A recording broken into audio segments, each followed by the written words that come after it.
If you are capable of causing depression to yourself, I'm saying this not without any concern for your illness or not due to lack of compassion, because that is the nature of what's happening to you. If you're causing depression to yourself, you are able to generate substantial amount of intense emotions and thoughts, but in the wrong direction. If you don't have very strong emotions, very intense thoughts about something, you cannot get depressed. It is just that you are generating thoughts and emotion which work against you, not for you. So you are strong enough to cause depression to yourself because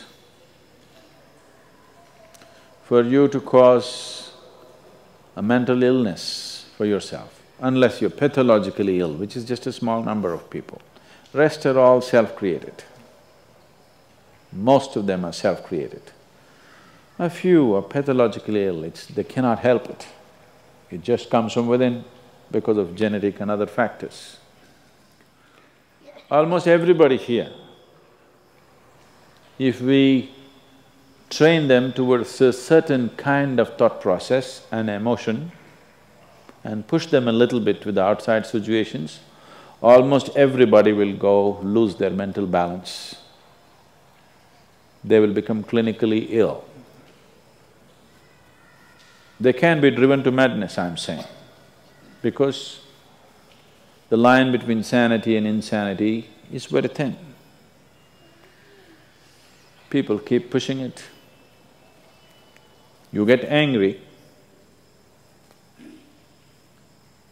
you're pushing the line. It's a thin line.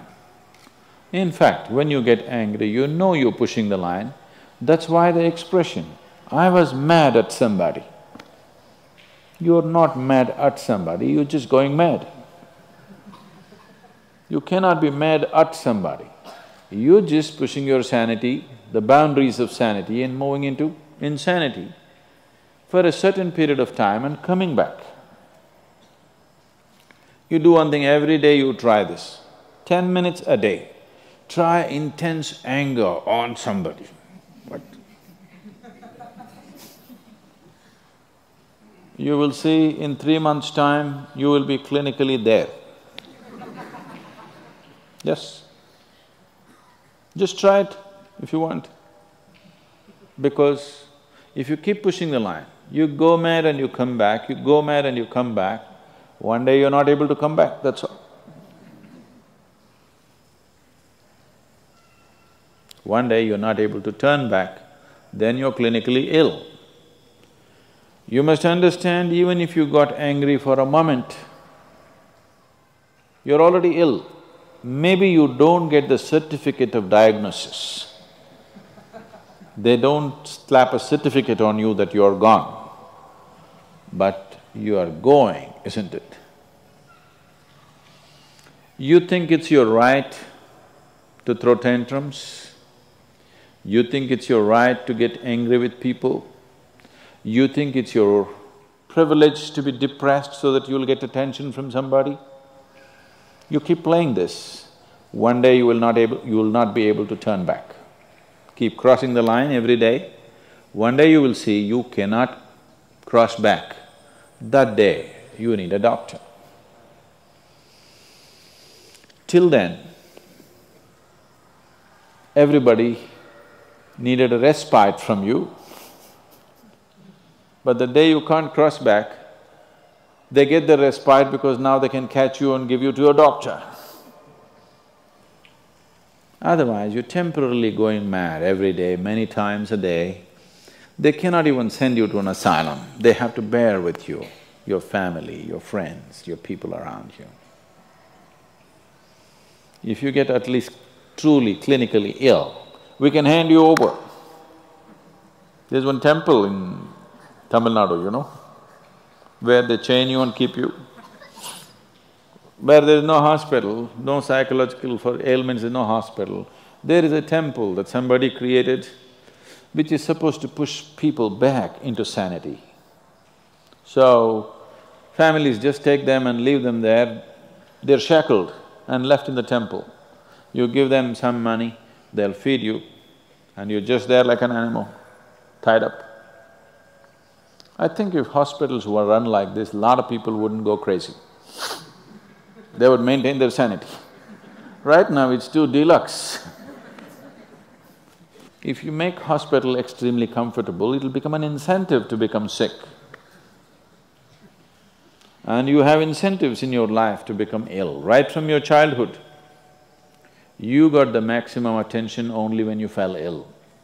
When you are happy, they screamed at you. When you squealed in joy, they screamed back at you, adults. You… then boo-boo, boo-boo, boo-boo, boo-boo. When you are a child, physical illness is good because you'll get attention from your mother and father and everybody around you, and you don't have to go to school on that day. So you learn the art of falling physically ill. But once you get married, you learn the art of becoming mentally ill. Because if you want to get attention, you go sit in a corner, act depressed, people will pay attention to you.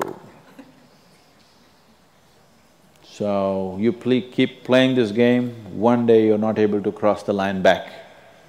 That day, you're clinically ill. Unfortunately, in many ways, not just in the way that I said now, in many different ways, I would say 70% of illnesses on the planet, all kinds, are self-created. Even if you get an infection, there is a way. If you keep yourself in a certain way, physically and mentally, the virus and the bacteria will not work the same way as it works upon somebody else. If you set yourself like this, no matter what's happening, anyway, I have to go and do this, this and this. There's no break from that.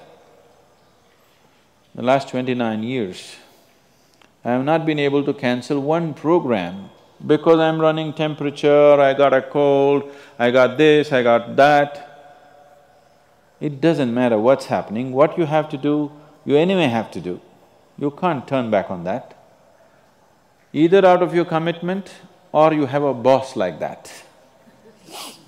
One way or the other, if it happens, then you will see, you will not at all fall sick so often. Because if you have temperature, you still have to go. If it's summer, you still go, right? Now, a lot of people don't go. It's a little hot outside, they don't go and work. Little cold outside, they don't go and work. A little raining, they won't go and work. A snowflake, they will not go and work. This is just weather.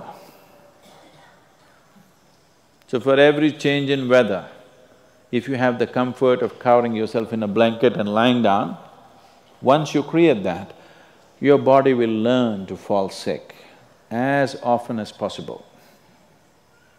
If you just keep it this way, it doesn't matter what it is, anyway I have to go and do what I have to do, you will see your body will just bounce back as quickly as possible, even if it gets the worst kind of infections. So, you just have to set the necessary conditions for health, necessary incentives for health, both for yourself and your children if you have them. Do not set incentives for sickness. The child is sick, observe him from a distance, never go cuddle him. He knows that's the worst time of his life and he knows he has to get well soon. And give him the best attention when he is joyful. You will see he naturally learns from within. His very chemistry will learn that it pays to be joyful, it doesn't pay to be sick. If you make this very clear to your own biology, to your own chemistry and to everybody around you, you will see people will not fall sick as often as they are right now. So set that up for yourself. You will see you will get healthy. If you can turn your mind this way, you can also turn it this way. I want you to understand this. No, I'm like this because my father abused me when I was 7 years of age. If you know all that bullshit, you can as well turn yourself around, isn't it? It's time. You must understand, mentally, physiologically, chemically, energy-wise, you must clearly understand it doesn't pay to be sick, unhappy, depressed. It doesn't pay. To be joyful and ecstatic, it pays. If you make this clear to all these people inside, they will all behave properly.